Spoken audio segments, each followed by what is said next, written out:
आप सभी को नमस्कार है। आप लोग कैसे हैं? उम्मीद करते हैं आप लोग बहुत ही अच्छे होंगे, शानदार होंगे, जबरदस्त होंगे। तो आइए आज हम लोग NTPC group D mock test number 17 करेंगे। तो चलिए अपना सेशन स्टार्ट करते हैं। आज के मॉक टेस्ट का पहला क्वेश्चन है कि एक कार का मूल्य 6,25,000 है। इसे इसके 80% मूल्य पर बीमाकृत किया गया था। कार पूरी तरह से क्षतिग्रस्त हो जाती है और बीमा कंपनी बीमाकृत राशि के 90% का भुगतान करती है। कार के मूल्य और प्राप्त धनराशि का अंतर हमें ज्ञात करना है।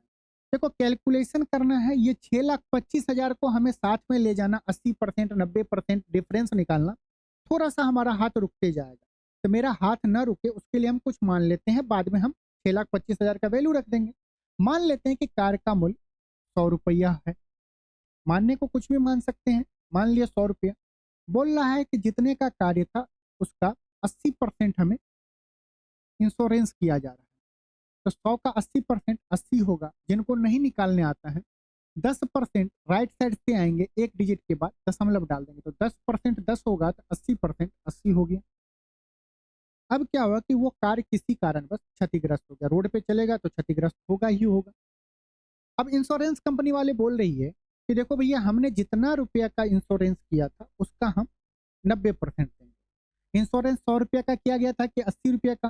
टोटल अमाउंट 80 रुपया का किया गया था। 80 रुपया पे हमें 90% हमें वो रिटर्न पैसा करेगी। तो 80 का 90% कितना होगा? 72। नहीं निकालने आएगा तो 10% राइट साइड से एक डिजिट के बाद दशमलव, 10% 8, 90% 72।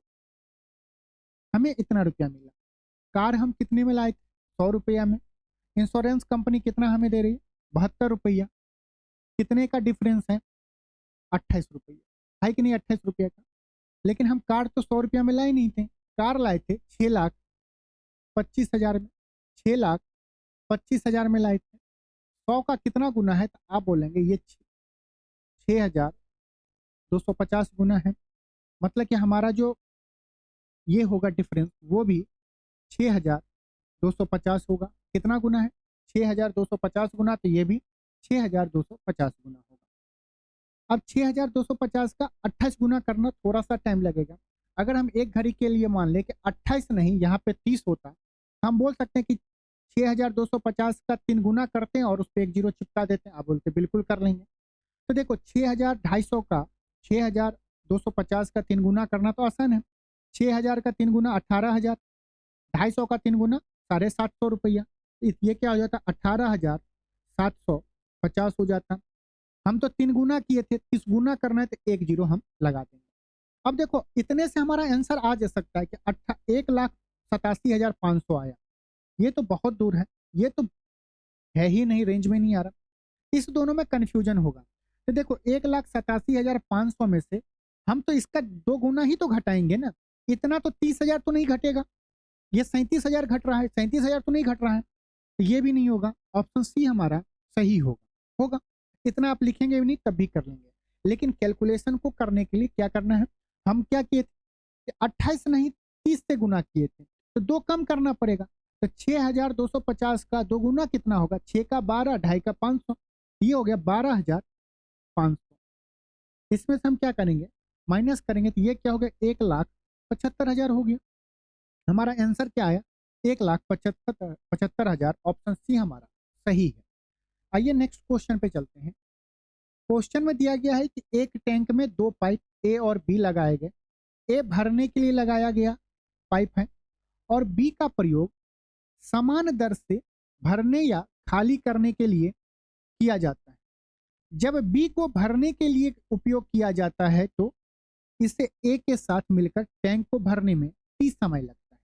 क्या बोल रहा है कि देखो, जब हम ए प्लस बी, बी क्या है? अभी पानी भरा जा रहा है। तो जब ए का बी के साथ यूज कर रहे हैं भरते हुए, भरने के लिए टंकी को, तो टी टाइम लग रहा है। ये क्या है? टाइम दिया गया है। और आगे बोल रहा है यदि इसका प्रयोग ए द्वारा टैंक को भरे जाने के दौरान टैंक की खाली करने के लिए किया जाता है तो टैंक को भरने में 5t लगता है। अब जो हम बी का यूज कर रहे हैं, ए का काम है भरना और बी यहाँ पे क्या कर रहा है? खाली कर रहा है। तब कितना टाइम लग रहा है? 5t लग रहा है। तो हमसे पूछा जा रहा है ए और बी की दरों का अनुपात ज्ञात कीजिए। ए और बी के इफिशियंसी का रेशियो आपको बताना है। जो रेट दिया गया, रेट का मतलब ही होता है इफिशियंसी। अगर सेम काम कर रहा है तो टाइम जो होगा, टाइम का जो हम रेशियो लेंगे तो 1:5, तो इफिशियंसी का रेशियो क्या होगा? सेम काम है तो time inversely proportional to efficiency होता है। टाइम का उल्टा हो जाएगा, ए प्लस बी को 5 यूनिट लगेगा और ए माइनस बी को 1 यूनिट लगेगा। हमसे क्या पूछ रहा है? ए और बी का रेशियो बताना है। हम कैसे निकालेंगे? ए प्लस बी दिया गया है 5 इफिशियंसी, और अंतर कितना दिया गया? ए माइनस बी 1 दिया गया। अब आप इसे सॉल्व तो कर लेंगे, काटेंगे कर लेंगे, लेकिन रुको, ये सिंपल समझे। इसका मतलब क्या है कि एक आदमी के पास 5 रुपया है, वो ए और बी में इस तरह बांटना चाहता है कि एक को 1 रुपया ज्यादा मिलेगा। ज्यादा किसको मिलेगा? ए को मिलेगा, क्योंकि ए इज ग्रेटर देन ए में से घट रहा है। तो ए को जब ज्यादा मिलेगा 1 रुपया, तो हम क्या करते हैं? 5 रुपया में से 1 रुपया पहले ही घटा देते हैं। इसका मतलब कि दोनों को 2-2 रुपया तो मिला ही होगा, और 1 रुपया किसको ज्यादा मिलेगा? ए को। ये हो गया 2 + 1 3, और यहाँ पे हो गया 2। मतलब ए का वैल्यू 3 आएगा, बी का वैल्यू 2 आएगा। हमसे पूछा जा रहा है कि ए रेशियो बी बताना है। ए रेशियो बी बताना है। ए का वैल्यू 3 और बी का वैल्यू 2 है। कौन सा ऑप्शन सही है? ऑप्शन सी है हमारा सही। 3:2 यहाँ पे दिया गया। यहाँ पे क्या दिया गया? 3:2 दिया गया। अगर आप 2:3 लिख देते हैं तो ये हो गया B/A। इतना मेहनत पानी में चला जाएगा, क्योंकि आंसर में, क्वेश्चन में पूछा जा रहा है कि ए और बी का अनुपात हमें बताना है, बी और ए का नहीं बताना है। तो हमारा ऑप्शन कौन सा सही होगा? ऑप्शन सी हमारा सही है। इस क्वेश्चन में दिया हुआ है कि 2 रेलगाड़ियां 2 स्टेशन से एक ही समय में चलना शुरू करती हैं और क्रमशः 20 किलोमीटर प्रति घंटा और 25 किलोमीटर प्रति घंटा की चाल से एक दूसरे की ओर बढ़ती है। जब वह मिलती है तो यह पाया गया कि इनमें से एक रेलगाड़ी ने दूसरे रेलगाड़ी से 80 किलोमीटर अधिक दूरी तय की। तो हमसे पूछा जा रहा है कि दोनों स्टेशनों के बीच की दूरी ज्ञात की। ये बात पहले लाइन से आपको क्लियर हो जाना चाहिए कि 2 रेलगाड़ियां 2 स्टेशन से एक ही समय में चलना शुरू करती हैं, और जब टाइम कांस्टेंट हो या टाइम सेम हो, टाइम कांस्टेंट हो या टाइम सेम हो, तो डिस्टेंस का जो रेशियो होगा वही स्पीड का रेशियो होगा। तो डिस्टेंस का रेशियो, मान लीजिए स्पीड का रेशियो S1/S2 होगा, तो डिस्टेंस का रेशियो क्या होगा?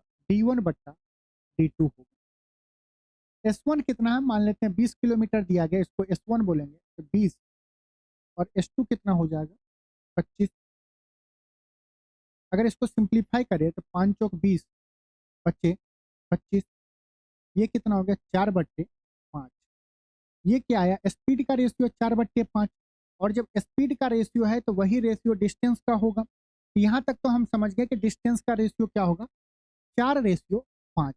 मतलब वो दोनों जब अपोजिट डायरेक्शन में आ रही है, तो जब मिली होगी तो एक ट्रेन 4 यूनिट ट्रेवल किया होगा, दूसरा ट्रेन 5 यूनिट ट्रेवल किया होगा।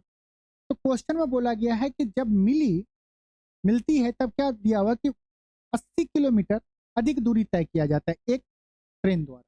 यहाँ पे कितना यूनिट है? 1 यूनिट है। 1 यूनिट का वैल्यू कितना है? 80 किलोमीटर है।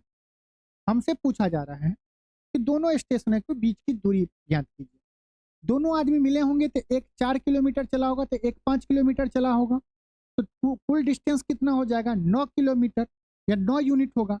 9 यूनिट का वैल्यू हमें बताना है। 1 यूनिट का वैल्यू 80, तो 9 यूनिट का कितना? 9 का 80 गुना 9×8 = 72 पे 1 जीरो चिपकाना है। कितना किलोमीटर उस दोनों स्टेशन के बीच का डिस्टेंस होगा? हमारा आंसर क्या होगा? ऑप्शन ए हमारा बिल्कुल सही है। बस आपको ये लाइन अगर अच्छे से समझ गए तो क्वेश्चन बहुत ही आसान है, अदरवाइज आपको एक्स वाई से करना पड़ेगा। यहाँ पे ये पता है ना कि distance equal to speed into time होता है, और टाइम को अगर हम सेम कर दें तो जो स्पीड होगा वही डिस्टेंस होगा।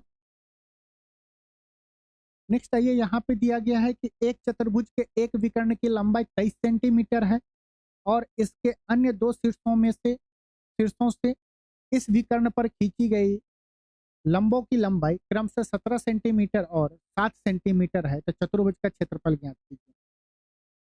कोई कर सकता है? कोई है जो कर सकता है इस क्वेश्चन को? तो करिए। कोई कर लो, मजा आ जाएगा।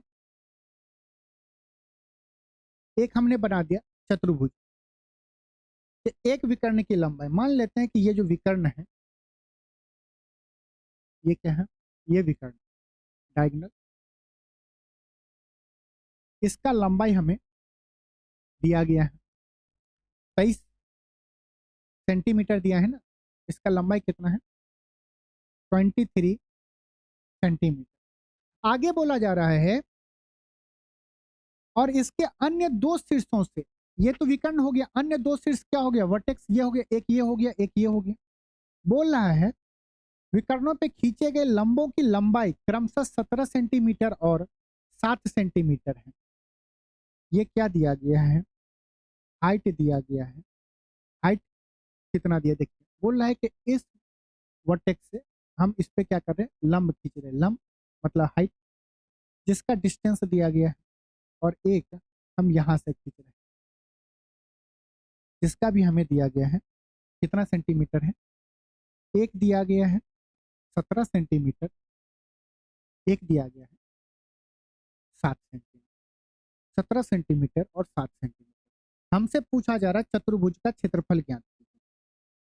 चतुर्भुज का क्षेत्रफल निकालना तो थोड़ा सा मुश्किल होगा इस क्वेश्चन में, लेकिन ये सोचिए कि अगर ये क्या है, अगर नाम दे दें ए बी सी डी है, अगर हम ये बोले कि area of A B C D, area of A B C D is equal to triangle A B D का area plus triangle B C D का एरिया, बोल सकते हैं इस दोनों का एरिया सम कर देंगे। और ये ट्रायंगल का एरिया तो पता है, base into height, base into height. इसका भी क्या होगा? Base into height, base into height, base into height क्या होगा? हाफ। बेस कितना है? 23, 23 इंटू हाइट, अगर इस ट्रायंगल में ले तो 17 जमा हाफ गुना 23 गुना इस ट्रायंगल में हाइट कितना है? 7, यही होगा। और इस दोनों को जोड़ देंगे तो एरिया हमारा ए बी सी डी का निकल जाएगा। 1/2, 1/2 गुना, अगर हम 23 कॉमन ले लेते हैं, यहाँ पे क्या बचेगा? 17, और यहाँ पे क्या बचेगा? 7 बचेगा। 17 + 7 कितना होगा? 24, तो गुना 24। 2 से ये जाएगा 12 बार में। ये क्या होगा? या तो आप देख लीजिए कि 3 और 4 से कौन कट रहा है, तो यहाँ पे गुना कर सकते हैं। 23 दूना 46 का 6, यूनिट डिजिट पे 3 जगह पे 6 है। 23 दूना 46 हो गया, 46 का 6 हासिल 4, 23 गुने 1 23, और 23 + 4 27, 276 सेंटीमीटर स्क्वायर। ऑप्शन ए हमारा सही है। इस क्वेश्चन को अगर डायग्राम समझ जाते हैं तो बहुत आसानी से निकाल सकते हैं। मेंसुरेशन का क्वेश्चन है। आइए नेक्स्ट क्वेश्चन पे देखते हैं। देखिए दिया गया x + 1/y = 1 and y + 1/z = 1 दिया गया। हमसे पूछा जा रहा है कि z + 1/x का वैल्यू बताना है। लेंदी प्रोसेस होगा। हम क्या करते हैं, एक इक्वेशन, दो इक्वेशन, 1 2 3 वेरिएबल है, 3 वेरिएबल है, हम एक वेरिएबल को कुछ भी मान लेते हैं। अब कुछ मानने के पीछे क्या है कि अगर हम y को 0 मान लेंगे, y को 0 मान लेंगे तो इन्फिनिटी हो जाएगा, हमें वो नहीं मानना। अगर हम y को 1 मान लेते हैं तो x 0 हो जाएगा। x 0 का मतलब कि 1/0, ये इनफाइनाइट हो जाएगा, ऐसा नहीं मानना। तब क्या मानना है? बोले सर ये नहीं मानना है, वो नहीं मानना है, तो क्या मानना है? तो खुद कॉमन सेंस लगाइए कि हम वैल्यू जब पुटिंग करते हैं तो कभी कोशिश करिए कि नीचे में ना 0 हो और ना ऐसा कोई काम करे जिससे उसको नुकसान हो जाए, ना तो 0 हो जाए ना इनफाइनाइट हो जाए। अब हम बोल रहे हैं y का वैल्यू 0 और 1 को छोड़ के कुछ भी मानिए, बोलेंगे हम -1 मान लेंगे। तो इस इक्वेशन में अगर हम y की जगह -1 रखें तो x बराबर क्या हो जाएगा? 2 हो जाएगा। और अगर हम यहाँ पे y = -1 रखते हैं तो 1/z कितना हो जाएगा? आप बोलोगे 1/z हो जाएगा सर 1/2, यही होगा। 1/z कितना हो जाएगा, 2 हो जाएगा, 1/2 नहीं, 1/z हो जाएगा, 2 हो जाएगा। अगर हम यहाँ से बोले कि 1/x कितना होगा, 1/x कितना होगा, तो आप बोलेंगे 1 जो x होगा वो 1/2 हो जाएगा। हम बोले यहाँ से z कितना होगा, आप बोलेंगे z हो जाएगा 1/2। अगर हम इस दोनों इक्वेशन को जोड़ दें, अगर हम इस दोनों को जोड़ दें, मैं इस वाले की बात कर रहा हूँ, तो जोड़ेंगे तो क्या होगा, z प्लस 1/x, इस साइड क्या होगा, हाफ प्लस हाफ, हाफ और हाफ तो जानते हैं फुल होता है, अब फुल 2 कभी नहीं होगा, फुल क्या होता है, 1 होता है। हमारा आंसर क्या होगा, 1 होगा। आधा आधा, 50 पैसा 50 पैसा 1 रुपया, आधा आधा 1 होगा। आंसर क्या हो गया, ऑप्शन ए हमारा सही है। आइए इस क्वेश्चन को देखें। उस अधिकतम आकार के वर्ग का क्षेत्रफल ज्ञात कीजिए जो 44 सेंटीमीटर की परिधि वाले वृत्त के अंदर खींची गई है। डायग्राम जरूरी है। डायग्राम में क्या बोला, मान लीजिए एक सर्कल है, एक सर्कल बना दिया गया, बोला इस सर्कल के अंदर में मैक्सिमम साइज का हमारा क्या होना चाहिए, स्क्वायर होना चाहिए। तो मैक्सिमम साइज का स्क्वायर क्या होगा, ये होगा, दिख रहा मैक्सिमम साइज का स्क्वायर।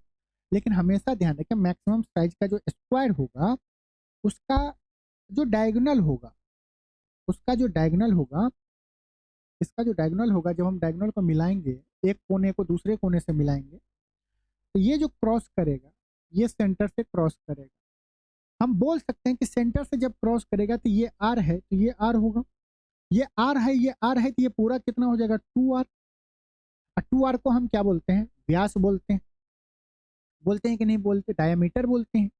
हमसे क्वेश्चन में क्या दिया गया है बाबू, परिधि दिया गया। परिधि मतलब सरकमफ्रेंस, सरकमफ्रेंस मतलब कि 2πr का वैल्यू दिया गया, 2πr बराबर 44, तो r बराबर कितना, 7, 22/7, 22 दूनी 44 गया, r का वैल्यू 7।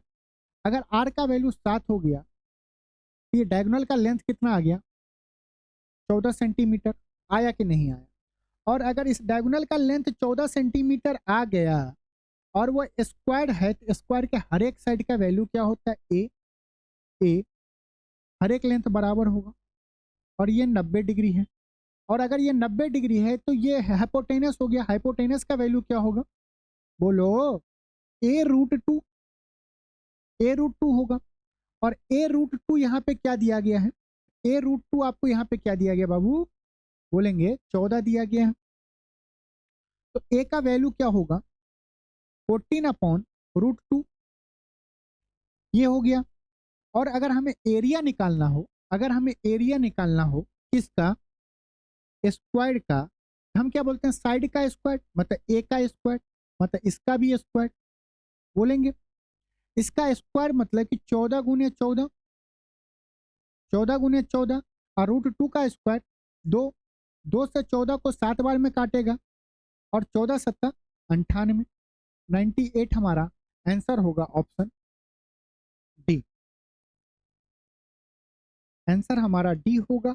आपके मन में एक कंफ्यूजन है कि उसका अधिकतम आकार के वर्ग का क्षेत्रफल कितना, सर अधिकतम अधिकतम आकार हम कैसे बोलेंगे, देखो इसका जो डायगोनल होगा ना, जब इसके बराबर हो जाए, किसके बराबर, डायामीटर के बराबर, तभी हम इसके अंदर में हम मैक्सिमम साइज का स्क्वायर बना सकते हैं, मैक्सिमम साइज का स्क्वायर बना सकते हैं। डिटेल बताएं कि ऐसा क्यों होता है, किस लिए होता है, कहीं और क्यों नहीं बनता है, लेक्चर में बताए हुए, मॉक टेस्ट में थोड़ा सा समझिए, रिवीजन करना है आप। दिया गया है एक धनराशि साधारण ब्याज की एक निश्चित दर पे 3 वर्ष में बढ़कर 850 और 4 वर्ष में बढ़ के 925 हो गए जाती है। धनराशि ज्ञात कीजिए, कैसे करेंगे। साधारण ब्याज क्या होता है, जहां पे हर एक साल बराबर ब्याज लगता है। मान लेते हैं कि वो धनराशि पी होगा, वो पी 3 साल में, 3 ईयर में कितना हो जा रहा है, 850, और 4 वर्ष में बढ़ के 925 हो जा रहा है। कितना हो जा रहा है, 925। 4 वर्ष में 925, तो 3 वर्ष में तो 850 हो गया, तो नेक्स्ट 1 ईयर में कितना हो जाएगा, 125। एक साल में कितना बढ़ा है बाबू, बोलो तो। अब बोलेंगे 75। 850 925 हो रहा है, कितना हो रहा है, 75 हो रहा है। एक साल में कितना बढ़ रहा है, 75 बढ़ रहा है। 3 साल में कितना बढ़ेगा, 75 का टेबल नहीं याद है, याद है, नहीं याद है तो 25 गुने 3 नहीं बोल सकते हो। 25 या 75 होता है, तो हमें 3 साल का बताना है, तो इसमें 25 गुने 3 से गुना कर देंगे, तो 25 गुने 9 कितना होगा, 225। मतलब 3 साल में कितना ब्याज मिला है, 225 रुपये। और अगर 225, ये क्या है, ये है प्रिंसिपल प्लस इंटरेस्ट, तभी तो ये अमाउंट होता है। और अगर हमें ब्याज 225 मिल गया है, तो इस अमाउंट में से अगर 225 घटा देंगे तो हमारा प्रिंसिपल मिल जाएगा। तो 850 में से 225 घटाएंगे, 625। हमारा आंसर क्या होगा, ऑप्शन ए हमारा सही, क्योंकि साधारण ब्याज में हर एक साल इक्वल ब्याज दिया जाए। आइए इस क्वेश्चन को करें। 1540 की राशि को ए बी सी के बीच इस प्रकार विभाजित किया गया कि ए को बी और सी के हिस्से के योग के 2/9 है। हम जो लिख रहे हैं, जैसे बोल रहा है ए को बी प्लस सी के योग के 2/9 है। ये सिंपल हमने ऐसे लिखा, ए बराबर 2/9, 2/9 बी प्लस सी, बी प्लस सी को इधर ले जाएंगे तो 2/9 हो जाएगा। उम्मीद करते हैं यह बात किसी को कहीं पे कोई दर्द नहीं पहुंच रहा होगा। आगे बोल रहा है कि बी को ए और सी के हिस्से के योग के 3/11 मिल रहा है। किसको मिल रहा है, बी को ए प्लस सी के हिस्से के 3/11 मिल। हमें बताना है सी का वैल्यू, हमें सी का वैल्यू बताना है।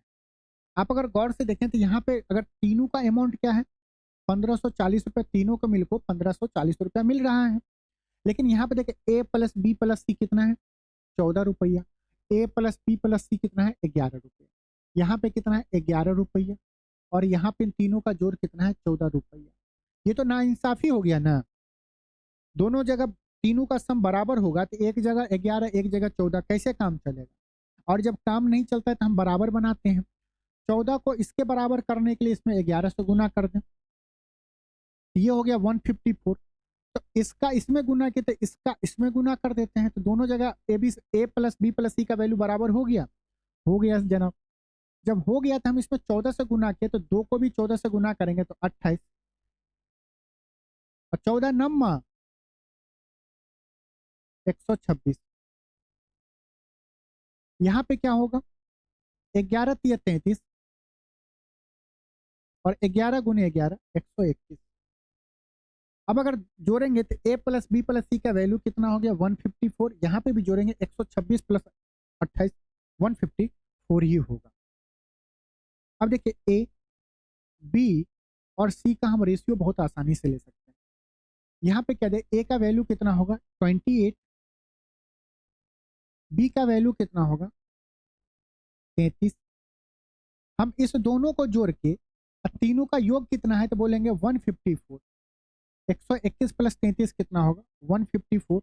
154 में से 28 और 33 कितना होगा, 8 3 11, 61 घटाएंगे। 61 घटाएंगे तो क्या होगा, 4 में से 1 गया 3, 9। तो सी का वैल्यू कितना आया 93 आ गया। हमसे पूछ रहा है कि सी का हिस्सा ज्ञात कीजिए। जो भी आंसर होगा वो 93 से गुना होके आएगा, तो जो भी ऑप्शन होगा वो 93 से भाग लगना चाहिए, या 93 का मल्टीपल होगा, नहीं तो 93 होगा। देखो तो कोई भी है 850 नहीं, 92 नहीं, 930 है, बात खत्म। लेकिन फिर भी बोलेंगे नहीं सर कहीं कुछ ऐसा होता तो, ऐसा इस तीनों को जोड़ेंगे तो कितना आएगा 154 आएगा। 154 का वैल्यू कितना गया, तीनों की राशि कितनी है 1540। कितना बाबू 1540, कितना गुना 10 गुना। और जब ये 10 गुना है तो ये भी 10 गुना होगा, तो 930।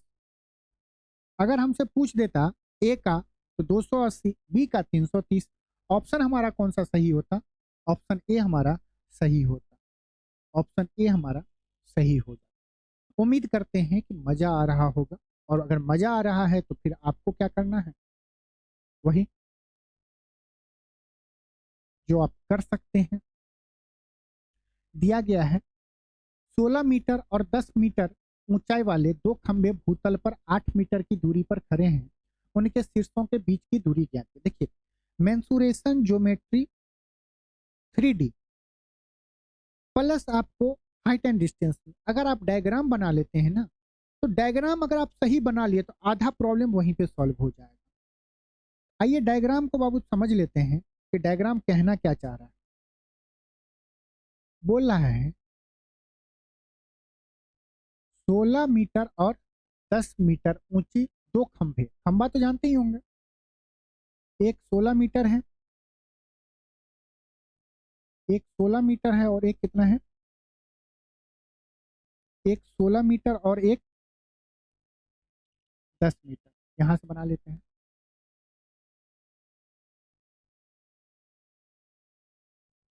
एक हो गया 10 मीटर और एक 16 मीटर। इसको थोड़ा और लंबा कर देते हैं, 16 मीटर दिखना चाहिए लंबा है। ये हो गया 16 मीटर। बोल रहा है इनके बीच का डिस्टेंस, इनके बीच का डिस्टेंस कितना है, 8 मीटर।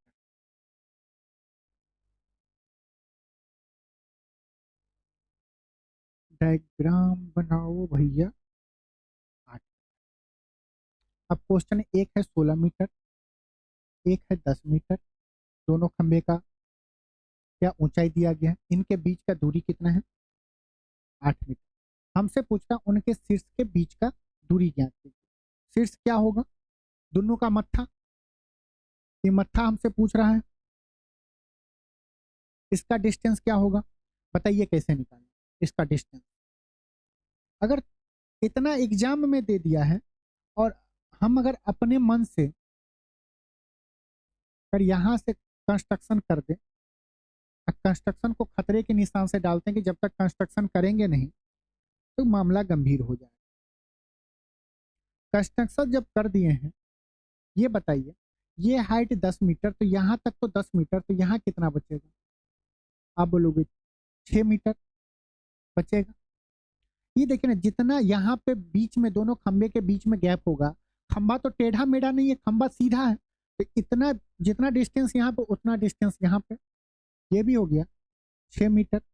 और 6 और 8 को देखने से आपके मन में खुजली हो रहा होगा कि सर देखो ना, 3, 4, 5 इसके बारे में सोच रहे हैं। आप बोलोगे सर इसी के बारे में क्यों सोचें, किसी और के बारे में नहीं सोच सकते हैं, तो नहीं, आपको इसी के बारे में सोचना पड़ेगा क्योंकि इसके बीच में 90 डिग्री का कोण बन रहा है।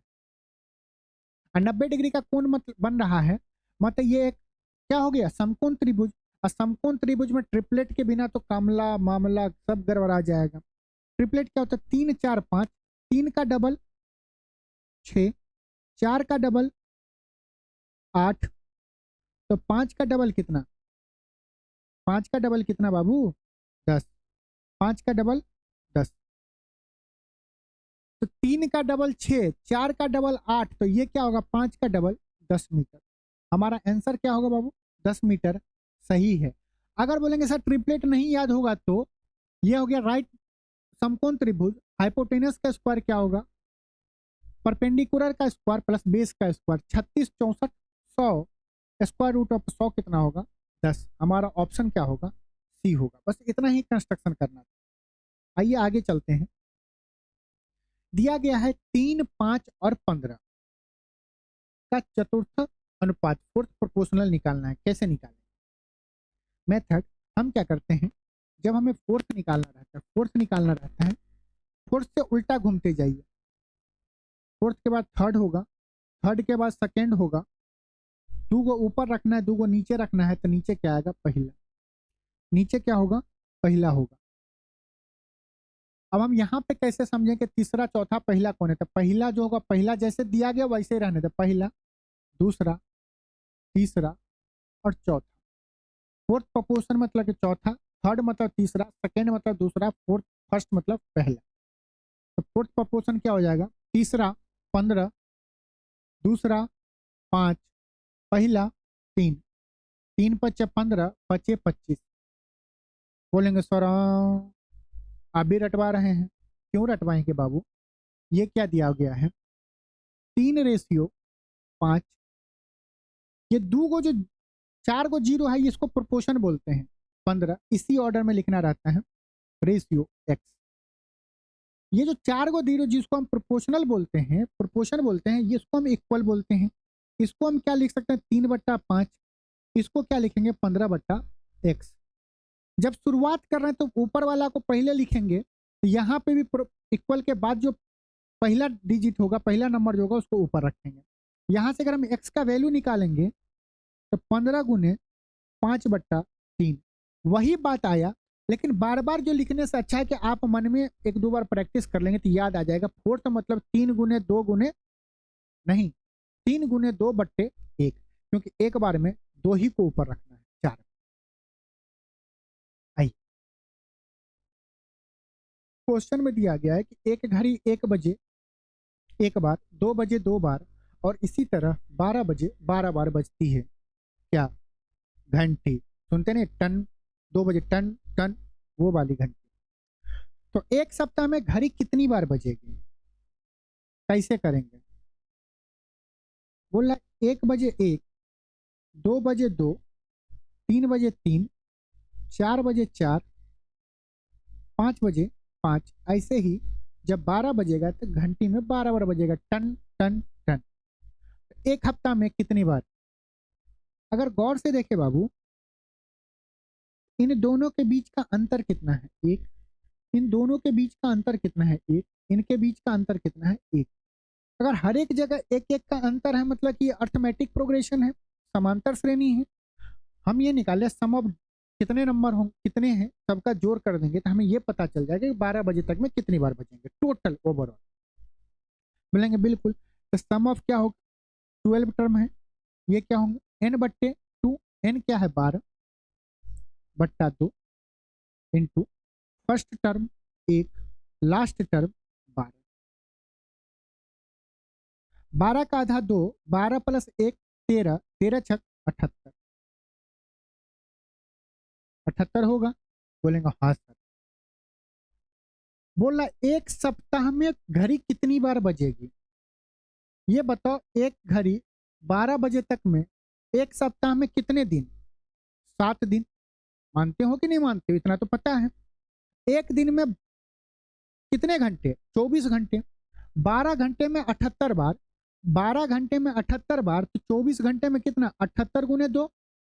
क्योंकि 12 बजेगा, फिर 1 2 3 4, अगर 24 घंटा सेट होगा तो 12 का 13 14 15 16 ऐसे करके बचते जाएगा। लेकिन एक जैसे ही बजेगा, 12 का 13 मतलब कि 1 बजना, 1 पे जैसे ही वो सुई जाएगा तो बजेगा टन, फिर 2 जाएगा तो टन, मतलब एक दिन में 78×2 बार बजेगा। और हमसे पूछ रहा है एक हफ्ता, मतलब 60 से गुना करेंगे। अब देखो यूनिट डिजिट, क्योंकि यूनिट डिजिट हर एक जगह अलग अलग है। 8 दूने 16 का 6 होगा, 7×6 42। यूनिट डिजिट क्या होगा, 2 होगा। किस ऑप्शन में यूनिट डिजिट 2 है? ऑप्शन डी में है, हमारा आंसर हो जाएगा। बाकी जब गुना करेंगे तो 1092 आएगा, 1092 आएगा। 78×14 आप कर सकते हैं। 780 प्लस 78 का 4 गुना कर लेंगे, 78 का 2 गुना करेंगे, फिर उसका 2 गुना कर देंगे तो आंसर आ जाएगा। देखिए क्वेश्चन में दिया गया है कि 50% अम्लता एसिडिटी वाले 9 लीटर द्रव को 30% अम्ल वाले द्रव में परिवर्तन करने के लिए इसमें कितनी मात्रा में पानी मिलाया जाना चाहिए? बोलो कैसे करेंगे? लगाएं वो मिक्सचर एलिगेशन? नहीं। देखो 9 लीटर में कितना एसिड है, क्योंकि देखिए यहाँ पे गौर से देखेंगे तो 50 लीटर अम्ल वाले में 9 लीटर द्रव को 30 लीटर अम्लता वाले द्रव में परिवर्तन करने के लिए इसमें कितनी मात्रा में पानी मिलाया जाना चाहिए? पानी मिलाना चाहिए। अगर पानी हम मिला रहे हैं तो जो एसिड होगा उसमें कोई चेंज नहीं होगा, बिल्कुल नहीं होगा चेंज ना। पहले कितना लीटर था, 9 लीटर। 9 लीटर में एसिड कितना था, 50%। अब बोला पानी मिलाना, तो मिक्सचर में हम 9 लीटर जो मिक्सचर होगा उसमें मान लेते हैं कि x लीटर हमने पानी मिलाया। अब टोटल मिक्सचर कितना हो गया 9 + x। अब इसमें एसिड का मात्रा कितना होगा 30%। इसमें एसिड का मात्रा क्या होगा 30%। यहाँ पे 50% है, यहाँ पे 30% है, एसिड है इक्वल है, इक्वेट कर देंगे क्योंकि हम तो पानी में ना चेंज कर रहे हैं। एसिड तो वही है, उतना ही रहेगा जितना पहले उतना बाद में रहेगा। पहले 50% था, अब कितना हो गया 30%। अब इसे सॉल्व करेंगे तो कितना 0% से 0% चला गया, ये आ गया 9 × 5 = 45 बराबर 9 × 3 = 27 प्लस 3x। 27 में से 45 जाएगा, कितना बचेगा 18। तो 3x का वैल्यू कितना आया 18। x का वैल्यू क्या आया 6, ये आया लीटर में। ये x हम क्या माने थे जो पानी मिला रहे हैं। तो आंसर क्या होगा ऑप्शन ए हमारा सही है। कोई नहीं करना है कि 50% एसिड है तो 50% वाटर, फिर नेक्स्ट टाइम में 30% मतलब 30 यूनिट एसिड होगा तो 70% वाटर। अब इक्वेट करना नहीं, जब यहाँ पे हम कर ही रहे हैं कि हम बस पानी को चेंज कर रहे हैं तो एसिड तो दोनों जगह बराबर होंगे तो हम बराबर कर दी। देखिए यदि ए का वेतन बी के वेतन से 50% अधिक है, इस टाइप के क्वेश्चन में दोनों मेथड बताते हैं शॉर्ट ट्रिक और कैसे आता है। जैसे 50% का फ्रैक्शन क्या होता है बोलो 1/2। अधिक मतलब प्लस। जब ये बोल रहा है कि ए का वेतन बी के वेतन से 50% अधिक है, जब अधिक का बात बोलेगा तो दूसरे बार जो लैंग्वेज बोलेगा उस पर कम बोल रहा है। यहाँ पे अधिक है, आगे पढ़ोगे तो देखो कितना प्रतिशत कम है। अधिक अधिक को हमें कम में करने के लिए, अधिक को अगर हम प्लस से डिनोट कर रहे हैं तो कम को हम क्या माइनस से डिनोट करेंगे। ऊपर में अंश में क्या एक तो एक रहने दो बट्टा, यहाँ पे हर में क्या है 2, साइन क्या है प्लस।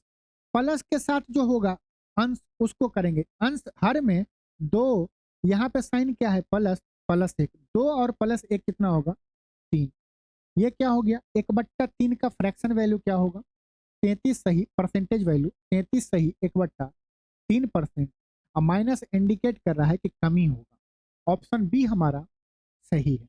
ठीक है, इन इस क्वेश्चन को करेंगे कैसे, प्लस को माइनस में कन्वर्ट करना, ए बी रूल चलता है और बेस चेंज का कॉन्सेप्ट चलता है, लेक्चर में अच्छे से जानते हैं।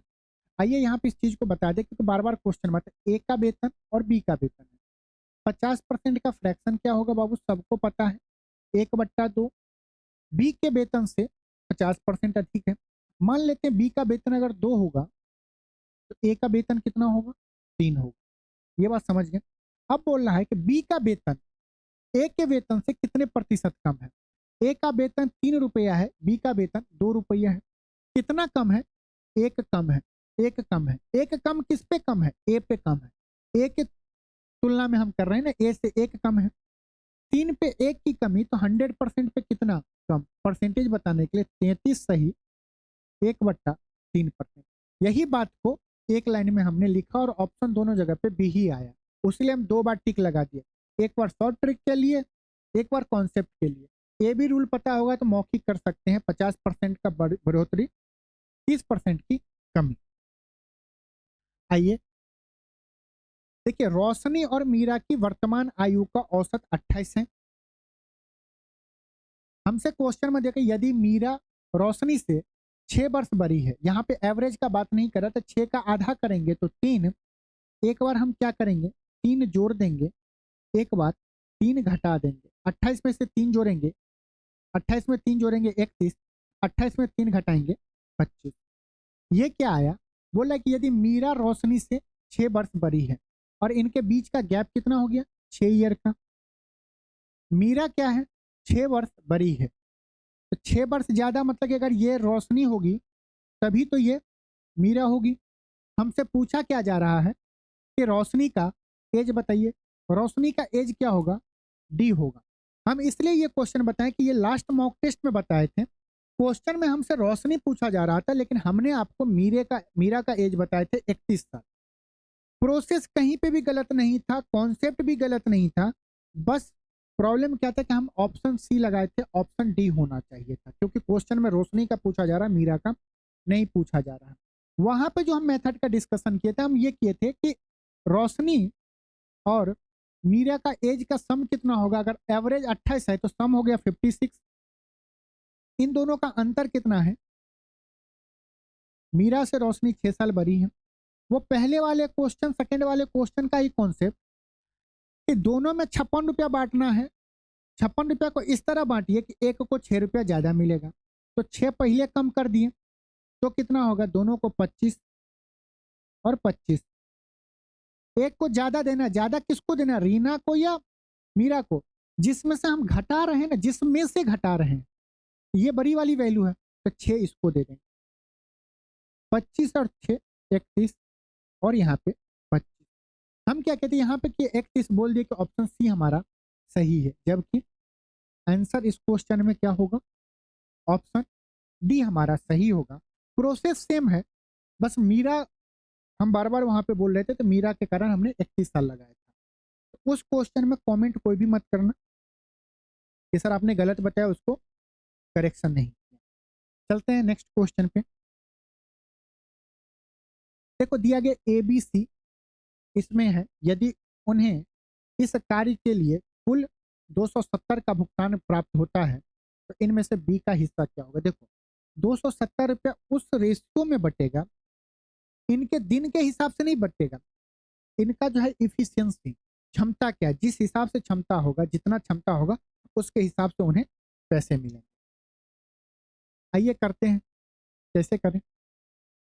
देखो ए बी सी, इनका इफिशियंसी हम डायरेक्ट कोशिश करते हैं निकालने का। हम क्या बोले थे, हम बी और सी का देख रहे हैं, मान लेते हैं ए का निकल जाए। बी और सी का दिन का रेशियो क्या है, 2:3 है। और अगर वर्क सेम है, वर्क सेम है तो इफिशियंसी उल्टा हो जाएगा। उल्टा मतलब कि जो बी का दिन का रेशियो बताएगा वो सी का इफिशियंसी बताएगा। तो सी का इफिशियंसी 2, बी का इफिशियंसी 3। अगर हम टोटल वर्क निकालें तो टोटल वर्क क्या हो जाएगा, टाइम इनटू इफिशियंसी। एक दिन में 3 यूनिट तो 20 दिन में कितना, 60 यूनिट। टोटल वर्क 60 यूनिट है। ए 15 दिन में काम कंप्लीट कर रहा है, तो टोटल काम कितना है, 60/15 4। तो ए का इफिशियंसी कितना आया, 4 यूनिट आ गया इफिशियंसी, 4 यूनिट। हमसे क्या पूछा जा रहा है, बी का, बी को कितना पैसा मिलेगा।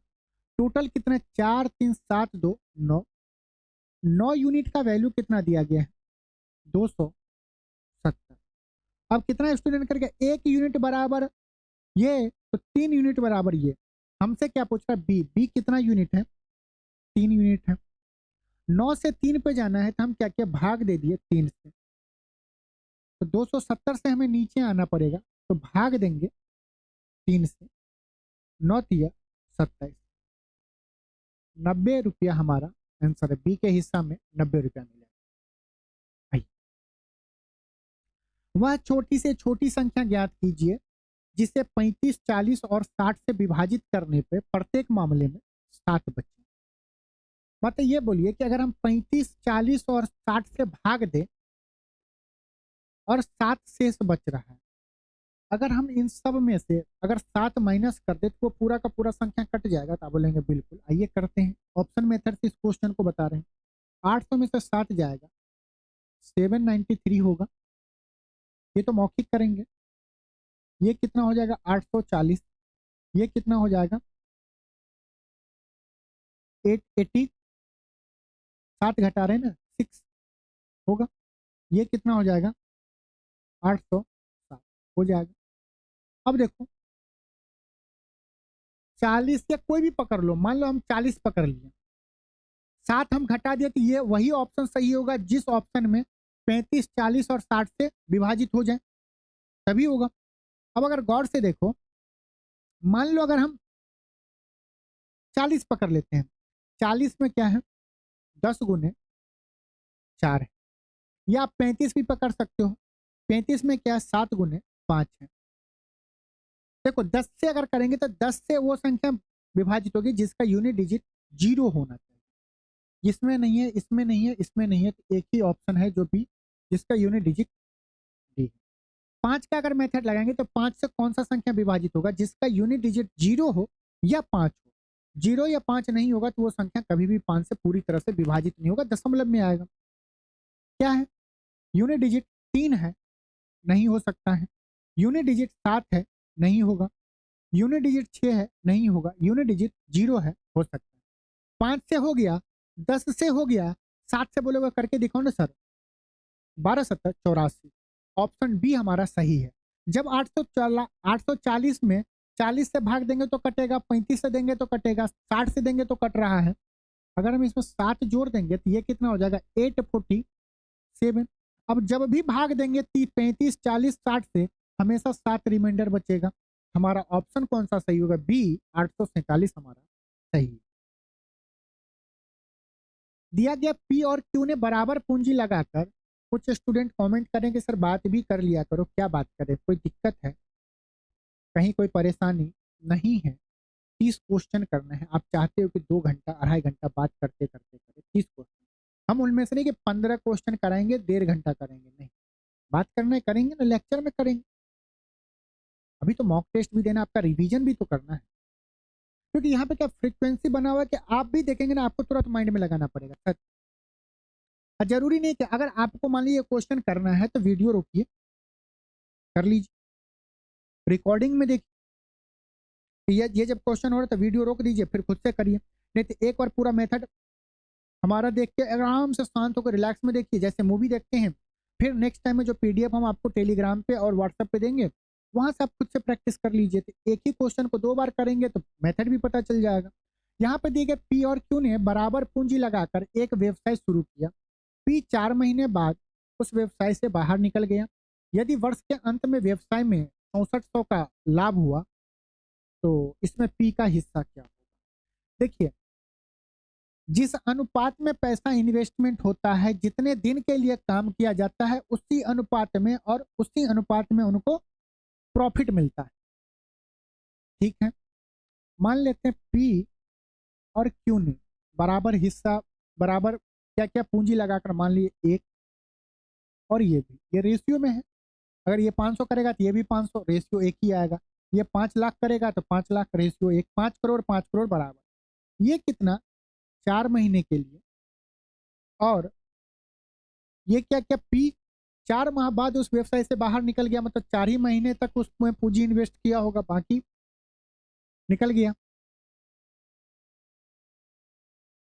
एक व्यवसाय शुरू किया, पी 4 महीने माह बाद उस व्यवसाय से बाहर निकल गया यदि वर्ष के अंत में। और क्यू कितने दिनों तक इन्वेस्ट किया? 1 साल तक, क्योंकि साल के अंत में पूछा जा रहा है, तो 12 महीने। तो इनका जो प्रॉफिट किस रेशियो में मिलेगा? इसको 4 यूनिट मिलेगा, इसको 12 मिलेगा। काटना चाहे तो काट ले, 4 तिया 12, 3 रेशियो 1, मतलब पी को 1 यूनिट मिलेगा, क्यू को 3 यूनिट मिलेगा। टोटल मिल कितना रहा है? 4 यूनिट मिल रहा है। हम वैसे देख लेंगे कि पी का कौन सा हिस्सा होगा। ऑप्शन के मेथड से नहीं जा सकते क्योंकि पी का 1 यूनिट है। 4 का वैल्यू कितना है? 64। 4 का वैल्यू कितना है? 6400। 4 का कितना गुना? 16 गुना पे 2 जीरो। 1 का कितना गुना? 16 गुना पे 2 जीरो, 1600। हमारा आंसर क्या होगा? तो इसमें से पी का हिस्सा ज्ञात कीजिए। पी को कितना मिलेगा? 1600 रुपया मिलेगा। हमारा आंसर क्या हो गया? 16। आइए इस क्वेश्चन को करते हैं। एन का वैल्यू निकालना है, क्रॉस मल्टीप्लाई करके निकाल लेंगे, लेकिन नहीं करना। देखो, अगर ऊपर नीचे बेस अगर सेम कर दे तो ऊपर क्या होगा? 3, नीचे क्या होगा? 9। बेस सेम है, ऊपर क्या होगा? नीचे 9 हो जाएगा, ऊपर में क्या होगा? 3 2 5 हो जाएगा। 5 हो जाएगा, बोलो हाँ। 5 हो जाएगा, ऊपर में 5 हो जाएगा। बराबर क्या दिया गया है? n+1 अपॉन n+5 दिया गया है। अब बोलो, अगर 5/9 को हम इस फॉर्म में लिखना चाहते हैं, हम क्या ऐसे लिख सकते हैं? 4+1।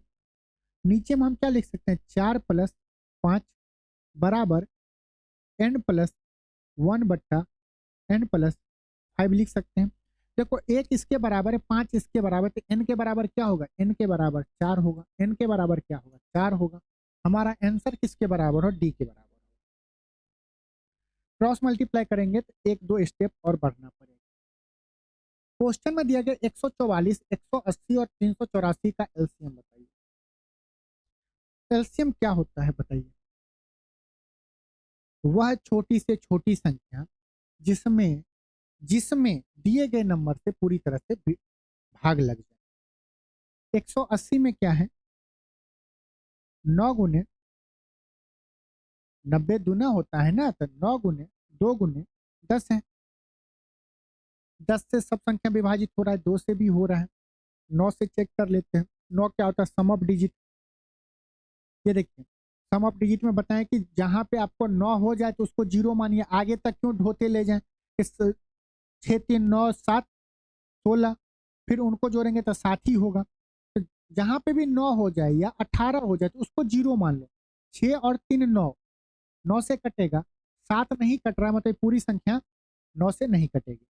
आगे देखिए 7 7 14, 9 से नहीं कटेगी। यहाँ पे देखिए 5 5 15, 1 16, 9 से नहीं कटेगी। यहाँ पे देखिए 5, ये क्या होगा, 6 6 12 13, 13 5 18, 9 से कटेगी। तो हमारा ऑप्शन कौन सा होगा, डी। एक ही ऑप्शन सही है, तो हम और चीज को क्यों चेक करें, क्योंकि 9 से जब ये तीनों नहीं कट रहा है, एक ही कट रहा है, एक ही हमारा एलसीएम होगा। अब अगर 144 से भी करेंगे तो यही आंसर होगा, 384 से भी करेंगे तो यही कटेगा। तो जो कट रहा है तो वही हमारा आंसर हो जाए। एलसीएम का वही मतलब होता है कि वह छोटी से छोटी संख्या जिसमें दिए गए नंबर से जिनका एलसीएम निकाल रहे हैं उससे अगर भाग दे तो पूरी तरह से कटना चाहिए। ये दिया गया, how many prime number are involve in the factorisation of 6 to the power 7। ये देखिए 6 क्या है, प्राइम नंबर नहीं है, 35 प्राइम नंबर नहीं है, 11 प्राइम नंबर है। 6 अगर प्राइम नंबर है तो इसको प्राइम नंबर में तोड़ेंगे तो इसको हम क्या लिख सकते हैं, 2 गुना 3, 2 गुना 3 लिख सकते हैं का 7 गुना 35 को क्या लिख सकते हैं, प्राइम फैक्टर में प्राइम नंबर में तोड़ना है, 7 गुना 5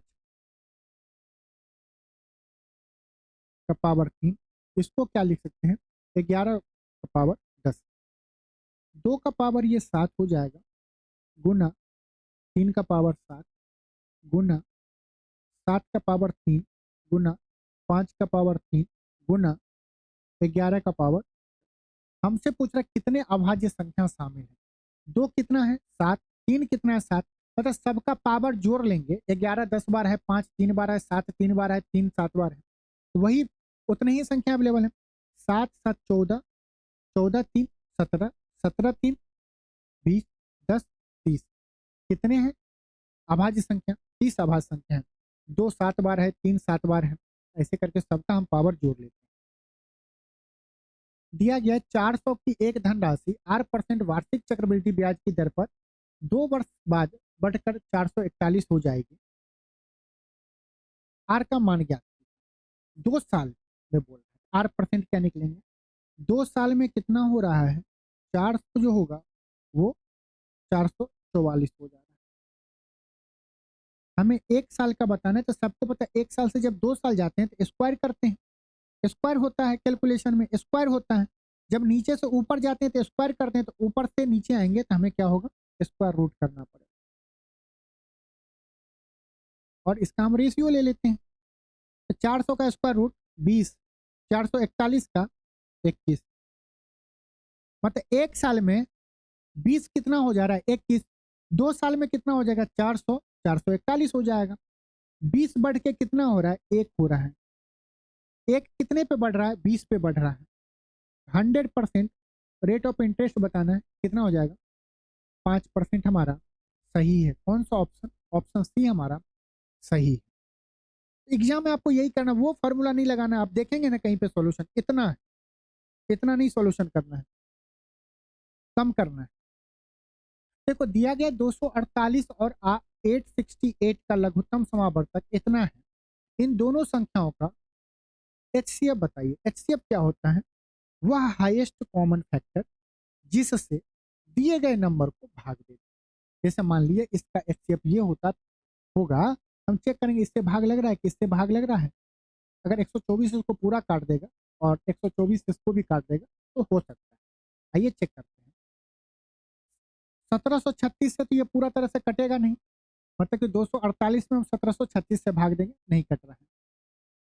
860 से भाग देंगे तो 248 नहीं कट रहा है, 868 कट रहा है।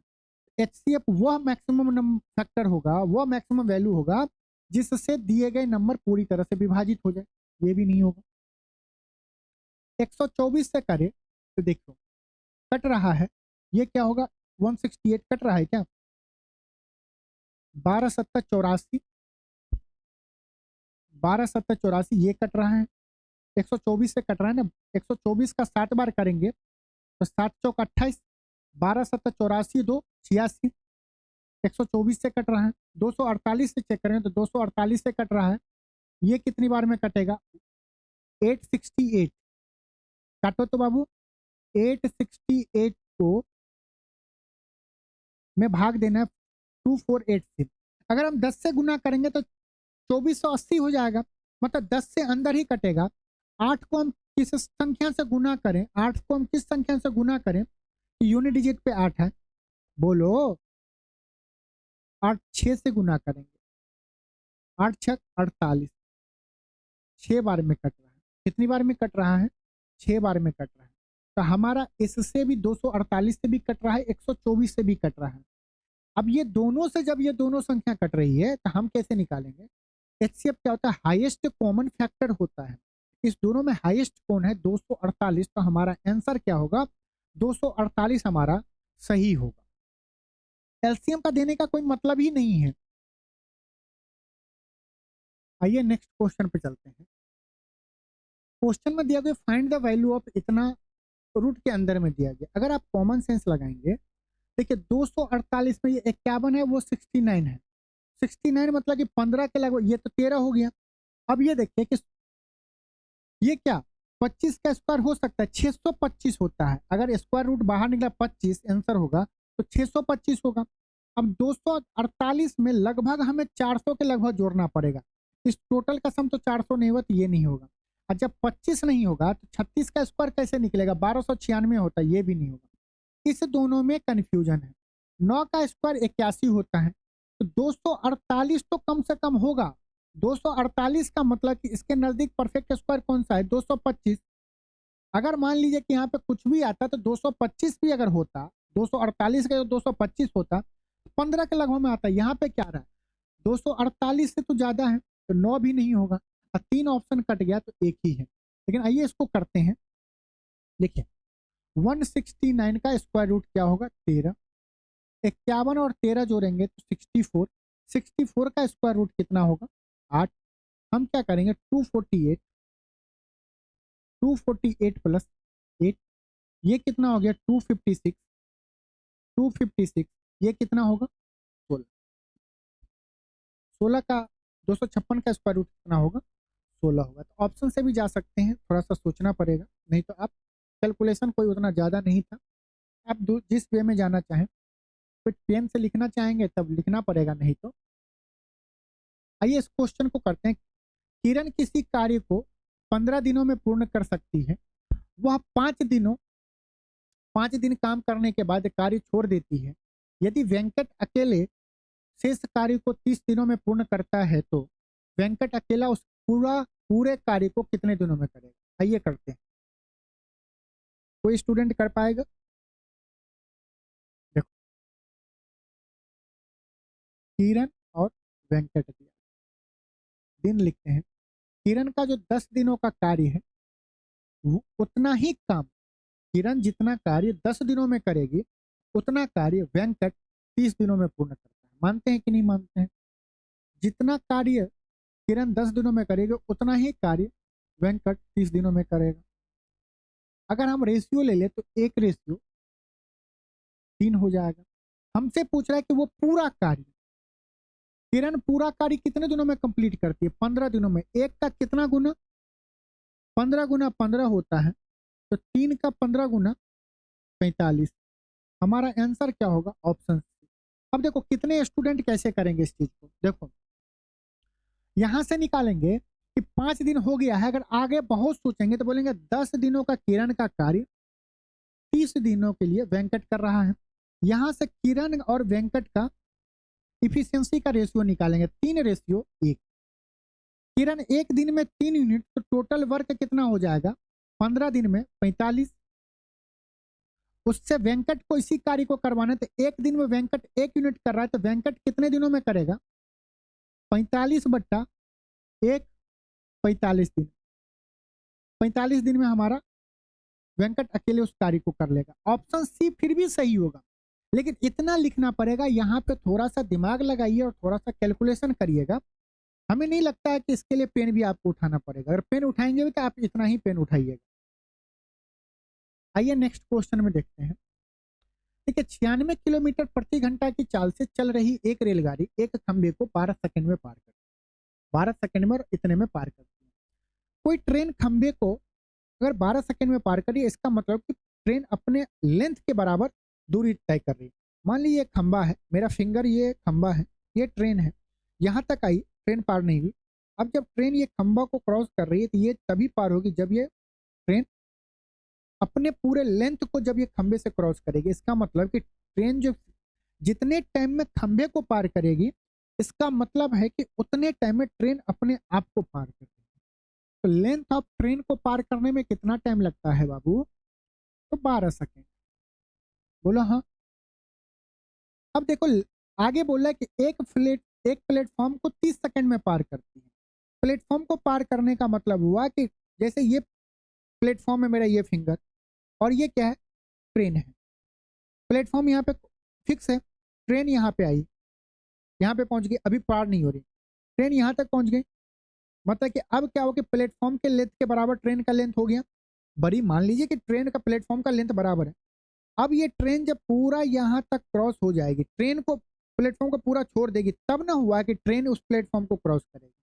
इसका मतलब हुआ कि जब length of train plus length of petrol ये प्लेटफॉर्म एक प्लेटफॉर्म को पार करेगी, तभी जब उस ट्रेन को प्लेटफॉर्म का लेंथ और खुद का लेंथ जब क्रॉस करेगी, तभी वो प्लेटफॉर्म को पार कर सकती। इसको कितना टाइम लगता है 30 सेकंड। प्लेटफॉर्म को पार करने में 30 सेकंड। बस ये बात अगर समझ गए, देखो 12 सेकंड और 30 सेकंड में कितने का अंतर है 18 सेकंड। ये 18 सेकंड का क्यों अंतर आ रहा है, यहाँ पे लेंथ ऑफ ट्रेन क्रॉस हो रहा है, यहाँ पे लेंथ ऑफ ट्रेन क्रॉस हो रहा है, यहाँ पे लेंथ ऑफ पी आया, लेंथ ऑफ प्लेटफॉर्म आया। ये प्लेटफॉर्म को कितना सेकंड में क्रॉस करेगी 18 सेकंड।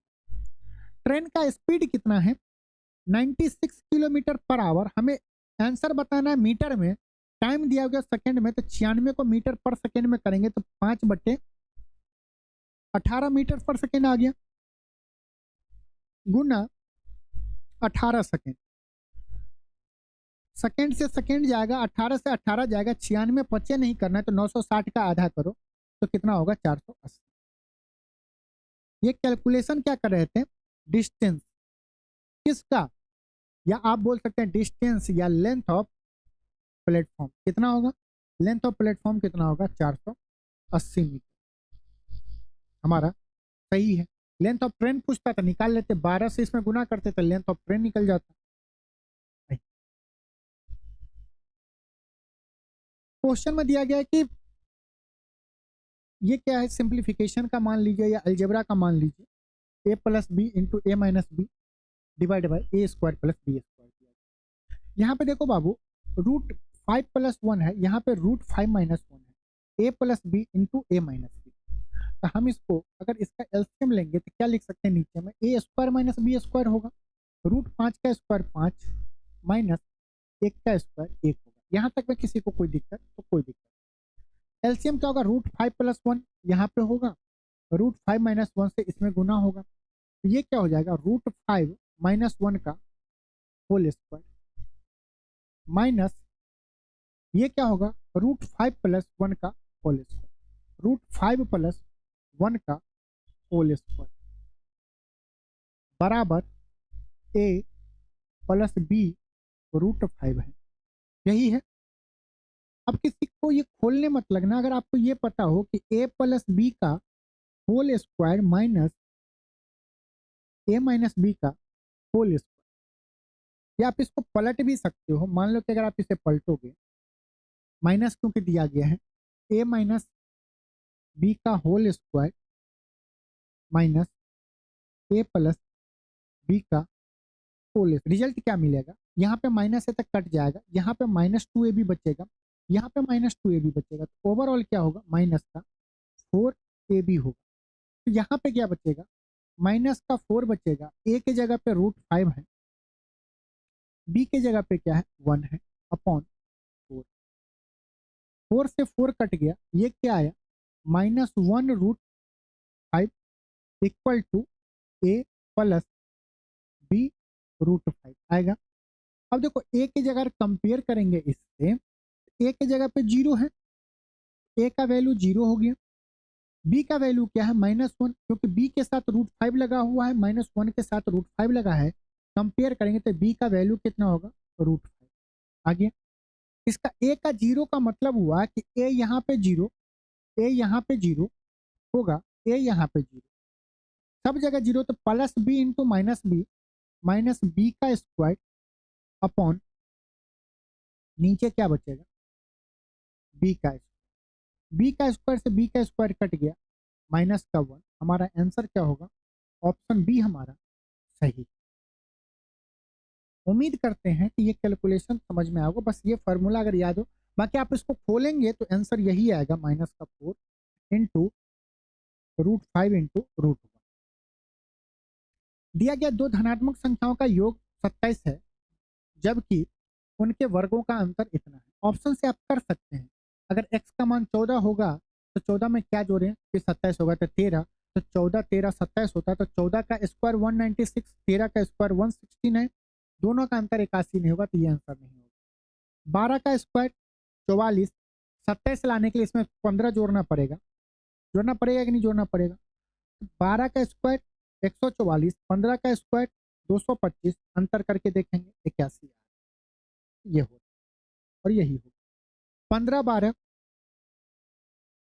15 में क्या जोड़ेंगे कि 27 होगा, आप बोलेंगे 15 12 27 कर सकते हैं।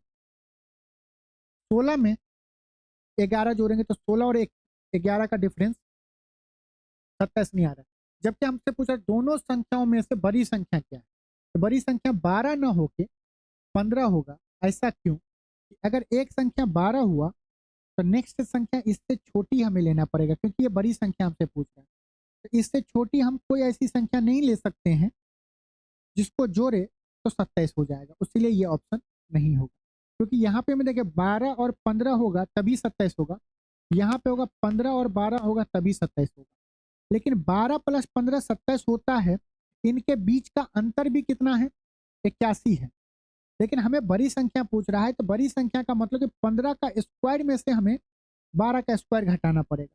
अगर हम 12 के स्क्वायर में से 15 का स्क्वायर घटा दे रहे हैं तो ये माइनस का 81 आता।